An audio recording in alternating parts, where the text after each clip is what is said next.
Dengue रोग सम्बन्धी अत्यन्त जरुरी सूचना। डेंगू रोग लामखुट्टेको टोकाइको कारणले सर्ने सरुवा रोग हो। यो रोग एक मानिसबाट अर्को मानिसमा लामखुट्टेको टोकाइले सर्ने गर्दछ। भाइरसबाट हुने यस रोगको हालसम्म खोप तथा खास उपचार छैन। एडिज इजिप्टाई र अल्बोपिक्टस नामको लामखुट्टेको टोकाइले डेंगू रोग सर्ने भएकाले यो रोग लागेपछि निम्नानुसार चिन्ह तथा लक्षणहरू देखा पर्ने गर्दछ। रोग लागेपछि देखा पर्ने लक्षणहरू: जाडो हुँदै उच्च ज्वरो आउने, जिउ दुख्ने, जोर्नी तथा हाडहरू बेस्सरी दुख्ने, आँखा चलाउँदा तथा घुमाउँदा दुख्ने वा ककी लाग्ने, बान्ता हुने, खाना खान मन नलाग्ने।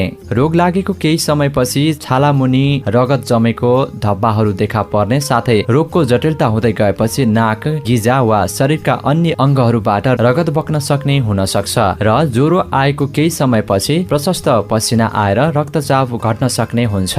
डेंगू रोगबाट बच्ने उपायहरू: लामखुट्टेको टोकाइबाट बच्नु नै यस रोगबाट बच्ने उत्तम उपाय हो। यस लामखुट्टेले दिउँसोको समयमा टोक्ने भएकोले अनावश्यक रूपमा नाङ्गो जिउ बाहिर नबसौं। बाहिर निस्कन परेमा पूरा शरीर ढाक्ने लुगा लगाएर मात्र निस्कने बानी बसालौं। घर वरिपरि भएको खाल्टाखुल्टीमा जमेको पानीमा लामखुट्टेले फूल पार्ने भएकाले त्यस्ता खाल्टाखुल्टीलाई माटोले पुर्ने व्यवस्था गरौं। डेंगू रोग लागेको बिरामीलाई झुलभित्र सुताउनाले रोग सर्ने सम्भावना कम हुने भएको हुँदा बिरामीलाई झुलभित्रै सुताउने गरौं। व्यक्तिगत बचाउका लागि लामखुट्टे भगाउने मलमको प्रयोग गरौं। लामखुट्टेलाई वातावरणबाट नै हटाउन सक्नु नै महत्त्वपूर्ण उपाय भएकोले उपरोक्त अनुसार वातावरणीय सरसफाइमा ध्यान दिनु उपयुक्त हुन्छ र डेंगू रोग लागेको शंका भएमा तुरुन्तै नजिकैको स्वास्थ्य संस्थामा गएर जचाउनुहोला।